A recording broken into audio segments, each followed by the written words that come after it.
Hello friends, good morning everyone. வாங்க MCX market பற்றி discuss பண்ணலாம். யூஎஸ் ஆயில் எஸ்டர்டே வந்து ஒரு ஹெவி ஃப்ளோ அப்படிங்கிற மாதிரி சொல்லலாம். அதாவது 4.76% பக்கம் டவுன் ஆயிருக்கு. இதுக்கு என்ன ரீசன் அப்படின்னா வார் வந்து கூடிய சீக்கிரம் வந்து முடிய போகுது அப்படின்னு சொல்லி ரியூட்டர்ஸ் வந்து ரிப்போர்ட் பண்ணியிருந்தாங்க. அது மட்டும் இல்லாமல் இப்போ யூஎஸோட ப்ரொப்போசலை வந்து தெஹரான் வந்து இப்போதைக்கு வந்து பார்த்தீங்க அப்படின்னா அனலைஸ் பண்ணிட்டு, ஸோ இதுக்கு முன்னாடி ஈரானோட ப்ரொப்போசல் வந்து யூஎஸ் பார்ட்டில் ரிஜெக்ட் பண்ணியிருந்தது. இப்போ யூஎஸோட ப்ரொப்போசல் வந்து தெஹரான் வந்து அனலைஸ் பண்ணிட்டு, ஸோ ஓகே அதை வந்து அக்செப்ட் பண்ணிட்டாங்க அப்படின்னா ஸோ வார் வந்து கம்ப்ளீட்டாக நிற்கிறதுக்கான சான்சஸ் வந்து இருக்குது. எஸ்டர்டே அது மட்டும் இல்லாமல் இந்த அளவுக்கு ஃப்ளோக்கு என்ன காரணம் அப்படின்னா சைனாக்கு சேர்ந்த 2 ஷிப்ஸ், அதாவது ஆயில் இருக்கிற 2 ஷிப்ஸை வந்து ஸ்ட்ரெயிட் ஆஃப் ஹார்மஸ்லேருந்து வெளியே போக வந்து அலோவ் பண்ணியிருக்கிறாங்க. ஓகேங்களா, இது வந்து பார்த்தீங்க அப்படின்னா இது வந்து ஒரு சப்ளை நியூஸை வந்து கிரியேட் ஆயிருக்கு. ஸோ ஓவராலாக நமக்கு வந்து ஒரு 4.76% பக்கம் ஆயில் வந்து டவுன் ஆயிருக்கு அப்படிங்கிற மாதிரி சொல்லலாம். ஓகேங்க, நேற்று வந்து இதை நம்ம வந்து பார்த்துருந்தோம். அதாவது க்ரூட் ஆயில் இன்வென்ட்ரி டேட்டா வந்து மார்னிங் வந்து அமெரிக்கன் பெட்ரோலியம் இன்ஸ்டிடியூட் வந்து என்ன சொல்லியிருந்தாங்க அப்படின்னா கொஞ்சம் வந்து டிமாண்ட் வரதுக்கான சான்சஸ் இருக்குது அப்படின்னு சொல்லியிருந்தாங்க. ஸோ அதைப்படி பார்த்தீங்க அப்படின்னா நமக்கு டிமாண்ட் ரிசல்ட் தான் கொடுத்துருக்கு. ஆனால் நமக்கு வந்து யூஎஸ் ஆயில் ஏறாததுக்கு மெயின் ரீசன் வந்து ஸோ இந்த ரிசல்ட்டை பேஸ் பண்ணி ட்ரேடிங் அதாவது மூமெண்ட் கொடுத்ததை விட நமக்கு வந்து இந்த யூஎஸ் ஈரான் வாரோட இந்த போர் நிறுத்தம் அப்படிங்கிற அந்த நியூஸ் தான் பார்த்தீங்க அப்படின்னா ஹெவியாக இம்பேக்ட் ஆயிருக்கு. ஓகேங்களா, ஸோ இன்னைக்கு கண்டினியூஸாக இறங்குமா? இப்போ க்ரூட் ஆயிலெல்லாம் பார்த்தீங்க அப்படின்னா 9463 வரைக்கும் நமக்கு வந்து டவுன் ஆயிருக்கு. கிட்டத்தட்ட நேற்று மட்டும் பார்த்தீங்க அப்படின்னா ஒரு 564 பாயிண்ட்ஸ் பக்கம் டவுன் ஆயிருக்கு. டுடே இப்போ எக்ஸாக்டாக நமக்கு வந்து எந்த இடத்த வந்து பிரேக் அவுட் பண்ணிட்டு கீழே இறங்குனதோ ஸோ அந்த இடம் தான் ரெசிஸ்டன்ஸாக ஒர்க் அவுட் ஆகக்கூடிய சான்சஸ் வந்து இருக்குது. ஃபார் எக்ஸாம்பிள் இப்போ 9517, இந்த 9517க்கு மேலே கேண்டில்ஸ் ஓப்பன் ஆனது அப்படின்னா 9780 வரைக்கும் போயிட்டு ஸோ மறுபடியும் ஃபாலோ ஆகக்கூடிய சான்சஸ் இருக்குது. அப்படி இல்லாமல் கொஞ்சம் ஒரு கேப் டவுன் ஓப்பனிங், ஏன்னா இப்போதைக்கு வந்து ஒரு $0.4 மட்டும்தான் நமக்கு வந்து என்ன சொல்கிறது அப்படின்னா நெகட்டிவ்ல போயிட்டுருக்கு. ஃபார் எக்ஸாம்பிள் இப்போ 9517 இந்த ஜோன்லலாம் ஓப்பன் ஆகுதுன்னு வச்சுக்கோங்களேன், லோவை பிரேக் அவுட் பண்ணால் செல் சைடு கன்ஃபர்மேஷன் கிடைச்சிரும். ஸோ இதோட டார்கெட் அண்ட் சப்போர்ட் ஜோன் வந்து 9197. ஸோ இந்த மாதிரி தான் இன்னைக்கு வந்து மூவ்மெண்ட் கொடுக்கறதுக்கான சான்சஸ் இருக்குது. ஸோ 9780ங்கிறது ஒரு நல்ல ரெசிஸ்டன்ஸ் ஜோன். 9197ங்கிறது ஆல்மோஸ்ட் இந்த இடம் ஒரு சப்போர்ட் எடுத்துட்டு நமக்கு கிட்டத்தட்ட ஒரு எவ்வளோனா ஒரு 1000 பாயிண்ட்ஸுக்கு மேலே கொடுத்துருக்கு. ஸோ கண்டிப்பாக அந்த இடம் வந்து ஒரு டபுள் பாட்டம் சப்போர்ட்டாக வந்து ஒர்க் ஆகக்கூடிய சான்சஸ் இருக்குது. நெக்ஸ்ட் வந்து நேச்சுரல் கேஸ். இப்போ நேச்சுரல் கேஸ்லாம் 297 ஒரு சப்போர்ட் எடுக்கும் அப்படிங்கிறதான் பார்த்துருந்தோம். பட் இந்த நியூஸ் மூலயமா க்ரூட் ஆயிலோட சேர்ந்த நேச்சுரல் கேஸும் நேற்று வந்து டவுன் கிட்டத்தட்ட 303லேருந்து 290 வரைக்கும் டவுன் ஆயிருக்கு. லோவை பிரேக் அவுட் பண்ணால் ஒரு 287 வரைக்கும் வரதுக்கு சான்சஸ் இருக்குது. 287 தான் நெக்ஸ்ட் சப்போர்ட் ஜோன். அதே மாதிரி ரெசிஸ்டன்ஸுங்கிறது 303.2.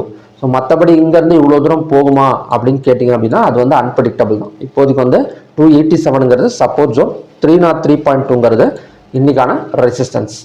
நெக்ஸ்ட் வந்து கோல்ட் அண்ட் சில்வர். இப்போ கோல்ட் அண்ட் சில்வர் வந்து நான் இதில் ட்ரா பண்ணியிருக்கேன், அதாவது ஃபாரெக்ஸ் சார்ட்டில் வந்து ட்ரா பண்ணியிருக்கேன். இந்த ஜோன் பார்த்தீங்கன்னா தெரியும், ஒரு டபிள்யூ பாட்டம் வந்து ஃபார்ம் ஆயிருக்கு. ஸோ அந்த டபிள்யூ பாட்டம் நம்ம இங்கேருந்து கூட எடுத்துக்கலாம், இல்லை இங்கேருந்து கூட எடுத்துக்கலாம். நான் கொஞ்சம் ஹையாகவே எடுத்துக்கிறேன். ஸோ இந்த இடம் பார்த்தீங்கன்னா தெரியும், பிரேக் அவுட் பண்ணிவிட்டு நமக்கு மேலே வந்துட்டுருக்கு. இது கண்டினியூஸாக இன்னொரு $30 to $40 பக்கம் பை சைடு வந்து எக்ஸ்பெக்ட் பண்ணலாம் கோல்டை பொறுத்த வரைக்கும். ஓகேங்களா, ஸோ கோல்டும் சரி சில்வரும் சரி. இப்போ சில்வரும் பார்த்தீங்க அப்படின்னா நமக்கு வந்து டபுள் பாட்டம் பேட்டர்ன் தான் விழுந்திருக்கு. இப்போ கோல்டுக்கெல்லாம் 1,60,267 பிரேக் அவுட் பண்ணால் கண்டினியூஸாக நமக்கு வந்து 1,62,000 ஒரு 2000 பாயிண்ட்ஸ் மேலே வரதுக்கு சான்சஸ் இருக்குது. ஏன்னா இந்த இடத்துல வந்து எனக்கு ஒரு $30 இது வந்து எனக்கு ஒரு $30 வந்து மேலே வந்தது அப்படின்னா கண்டிப்பாக கோல்டில் வந்து ஒரு $1000 to $1500 ஆச்சு எனக்கு வந்து மேலே வந்துடும். அதே மாதிரி தான் சில்வர்லேயும். ஸோ சில்வரோட பிரேக் அவுட் பாயிண்ட்டுங்கிறது எஸ்டர்டேவோட ஹை தான், 2,76,227. ஸோ பிரேக் அவுட் பண்ணால் 2,82,758 வரைக்கும் வரதுக்கு சான்சஸ் இருக்குது. நெக்ஸ்ட் ரெசிஸ்டன்ஸுங்கிறது 2,82,758 தான். ஓகேங்களா, நெக்ஸ்ட் வந்து காப்பர்.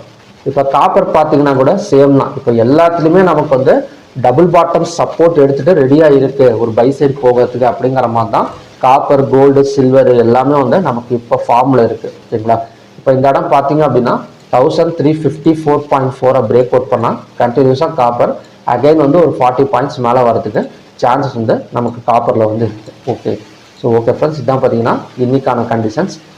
நெக்ஸ்ட்டு வந்து நிஃப்டி பார்க்கலாம். இப்போ இந்த ஒரு என்ன சொல்கிறது அப்படின்னா, ஈரான் யூஎஸோட அந்த போர் நிறுத்தம் நியூஸ் வந்து இம்பேக்ட் வந்து நிஃப்டிக்கு எப்படி கொடுக்குன்னா, க்ரூட் ஆயிலை பொறுத்த வரைக்கும் சப்ளை நமக்கு இந்தியன் மார்க்கெட்டை பொறுத்த வரைக்கும் ஒரு பாசிட்டிவ் தான். ஆல்ரெடி எஸ்டர்டேவே வந்து நிஃப்டியெல்லாம் நல்ல ஒரு பாயிண்ட்ஸ் வந்து மேலே வந்திருக்கு. இன்னைக்கு ஓப்பனாக இருக்கிற மார்க்கெட்டில் மட்டும் ஒரு 52 பாயிண்ட்ஸ் பக்கம் நெகட்டிவில் போயிட்டுருக்கு.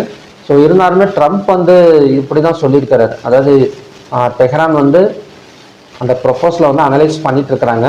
ஸோ அதில் ஏதாவது ஒரு தப்பான முடிவு அவங்க எடுத்தாங்க அப்படின்னா கண்டிப்பாக நான் நிறுத்தி வச்சிருக்கிற மிலிட்ரி வந்து மறுபடியும் அட்டாக் பண்ண ஆரம்பிச்சிருவாங்க அப்படிங்கிற மாதிரி தான் சொல்லியிருக்கிறாங்க. பட் அந்த நியூஸ் நம்ம பார்க்க வேணாம். இப்போதைக்கு ஒரு பாசிட்டிவாக நினைக்கலாம். ஒரு ஏன்னா வார் எண்டு சூன்னு சொல்லிட்டு எல்லாமே சொல்லிட்டு இருக்கிறாங்க. அதாவது எல்லா ரிப்போர்ட்டர்ஸும் சொல்லிட்டு இருக்கிறனால ஸோ அதை மட்டும் ஃபாலோ பண்ணிக்கலாம். பட் இதுலேயுமே பார்த்தீங்க அப்படின்னா ஒரு பிரேக் அவுட்டுக்கு ரெடியாக இருக்குது, ஒரு பை சைட் பிரேக் அவுட்டுக்கு ரெடியாக இருக்குங்கிற மாதிரி தான் தெரியுது. அது பிரேக் அவுட் ஆகட்டும், பார்த்துக்கலாம். இப்போ 52 பாயிண்ட்ஸ் நெகட்டிவில் போயிட்டுருக்கு. எப்படிங்க எனக்கு ரெக்கவரி ஆகிடும். ஒரு 100 பாயிண்ட்ஸ் ஒரு 150 பாயிண்ட்ஸ் 2 ஹவர்ஸில் ரெக்கவரி ஆனது அப்படின்னா ஒரு பை சைடு கண்டினியூ ஆகக்கூடிய சான்சஸ் வந்து நமக்கு நிஃப்டி, பேங்க் நிஃப்டி எல்லாத்துலேயுமே இருக்குது.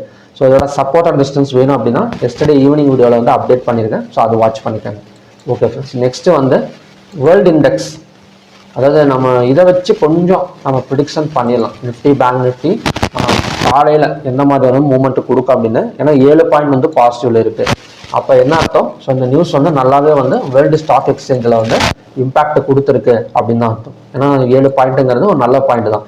ரொம்ப ஒரு -0.2 இல்லை +1 +2ன்னு இல்லாமல் கிட்டத்தட்ட 7 பாயிண்ட் காலையிலேயே வந்து நல்ல ஒரு க்ரோத் கொடுத்துருக்கனால ஒரு பை சைடு எக்ஸ்பெக்டேஷன் நம்ம இந்திய பங்கு சந்தையில் வந்து எதிர்பார்க்கலாம் இன்னைக்கு. நெக்ஸ்ட் வந்து ஏடிஆர் வேல்யூஸ். இப்போ ஏடிஆர் வேல்யூஸும் பாசிட்டிவ் கொடுத்துருக்காங்க. கிட்டத்தட்ட நமக்கு Infosys, Wipro, ICICI bank, HDFC, Reliance எல்லாமே வந்து பாசிட்டிவ் இருக்கனால ஸோ ஓவராலாக நமக்கு ஒரு சென்டிமெண்ட், மார்க்கெட் சென்டிமெண்ட் இன்னைக்கு எப்படி இருக்கும் அப்படின்னா ஒரு பாசிட்டிவ் சைடு போகிறதுக்கான சான்சஸ் வந்து அதிகமாக இருக்குது. ஓகேங்களா? இப்போ நிஃப்டி நமக்கு ஒரு 50 பாயிண்ட் மட்டும் தான் மைனஸில் இருக்குது. இது எப்போ வேணால் ரெக்கவரி ஆனது அப்படின்னா மறுபடியும் வந்து நமக்கு வந்து மேலே வரதுக்கு சான்சஸ் வந்து. ஓகே.